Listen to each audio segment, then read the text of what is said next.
Easy English by Edison, and today we are going to do class 9 Beehive, one of the poems titled A Slumber Did My Spirit Seal by William Wordsworth. Well, children, the poem A Slumber Did My Spirit Seal by William Wordsworth has an eternal message for everyone. Anyone whom we love in our life is really important for us, and when that person leaves us behind, we are left with sorrow and misery for the whole life. But it is also true that anything can happen with anybody. When our beloved one dies or leaves us behind for some period of time in our life, there is a complete standstill.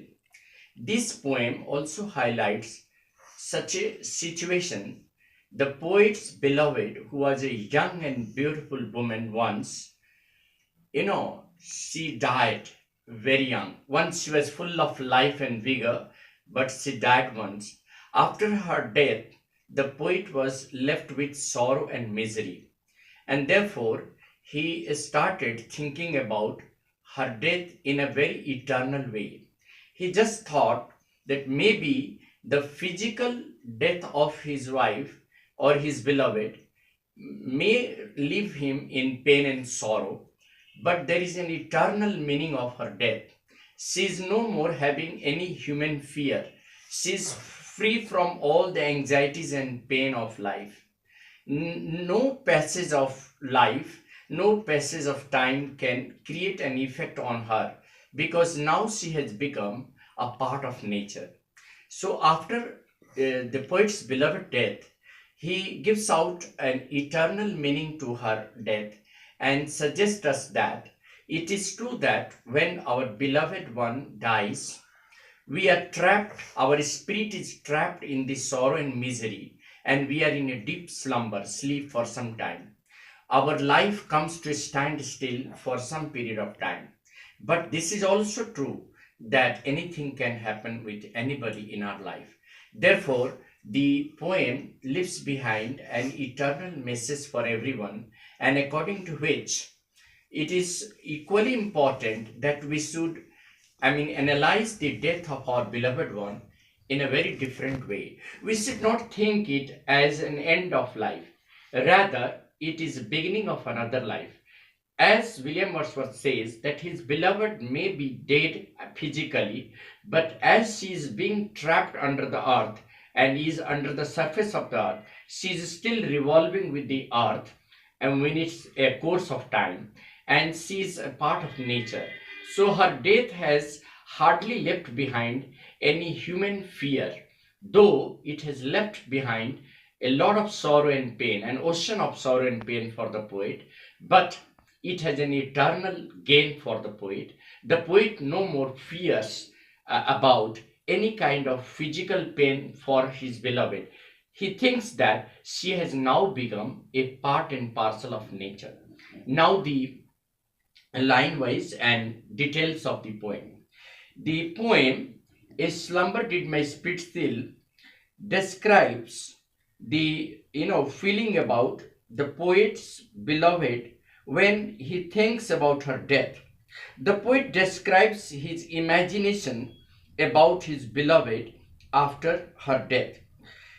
He just tells that he is trying to immortalize her death.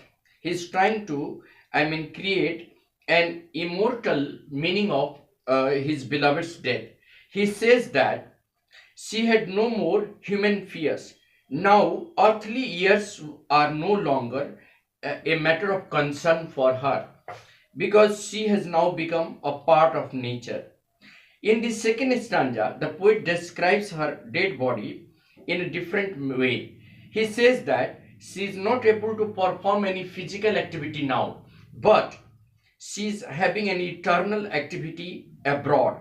In the last two lines, the poet describes that she is now under the surface of the earth, revolving along with it on its path. The poet also tells us that, like other stones and rocks, his beloved also revolves with the earth now. Therefore, the message of the poem is that physical end of life doesn't have much effect on the eternity of life.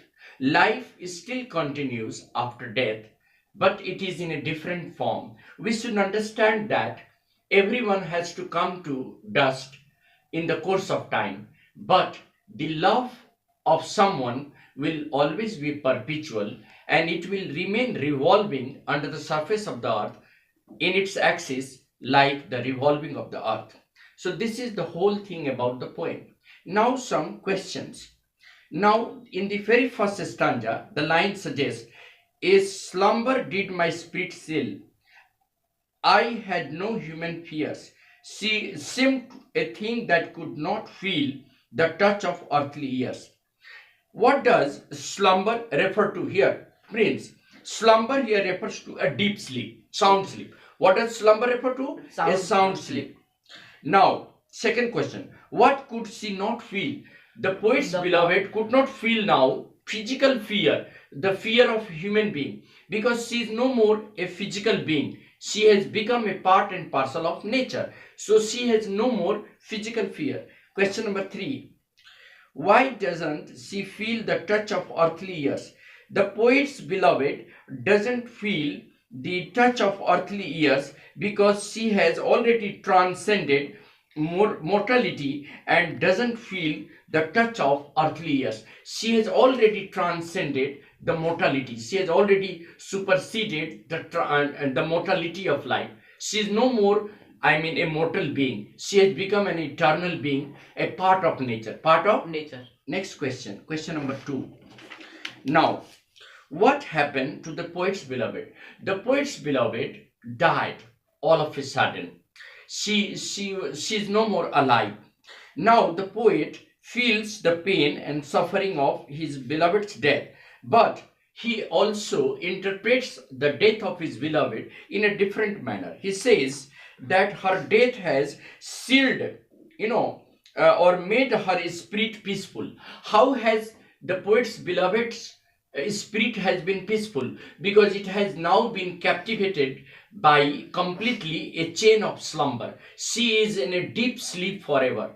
She has been laid in deep sleep. She has no sensation of physical movement. She is no more having any fear of human being. She is no more having any fear of pain. Therefore, the poet's beloved now realizes the eternal, meaning of life, and she is now beyond any mortal touch. She is not having any touch of the human hand or the earthly hand. She is far beyond mortality of life. She has become immortal. She has become mortal. Similarly, second question. How does she become an inseparable part of nature? She becomes an integral part of nature because now she is trapped under the surface of the earth and she is revolving along with the earth just on its axis. Actually, she has become one integral part of nature, and therefore we can say that she has become completely inseparable part of nature. Part of nature. Question number 3. She seemed a thing that could not feel the touch of earthly years. What does the poet mean by this statement? The poet means to say that the poet's beloved is no more within the touch of human hands. She has become an immortal being. Her death has left behind another way of life, and that is eternity of life. That mortality of human life doesn't mean end of life. Rather, it is the beginning of another life. The poet imagines her to be an inseparable part of nature. Therefore, the poet says that even if she is dead, she is in heaven and she has become a part of nature, rolling along with the earth's surface in the fixed axis. And the last question. All of us know that nothing is our permanently. Then why do we suffer so much to have more and more? It is true that all of us know that nothing is in our hand. We have to live behind this mortal world and go to the another world empty-handed, yet we fear too much of what we are going to lose and what we are going to have. It is only because we want to have material wealth in our life and we want to live permanent on this earth. But the fact is that nobody can stay permanently on this earth.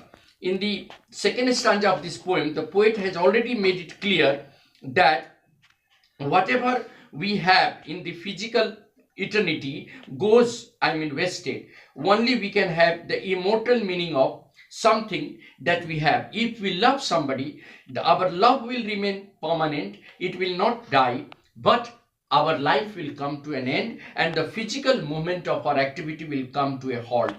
Therefore, the sudden and untimely death of our beloved may leave behind an ocean of sorrow for someone, but it is not easy to express it. The poet is also feeling difficulty in expressing his sorrow, and he says that his beloved is in deep sleep now. She has been chained, her spirit has been chained in long sleep, and she has become an inseparable part of nature. And this is the last question of this poem. Look at that question. How does the poet react to his beloved's death? The poet actually is sorrowful, no doubt, but he just realizes that the sudden and untimely death of his beloved may be an end of physical way of her life, but it has opened another way of, immortal being.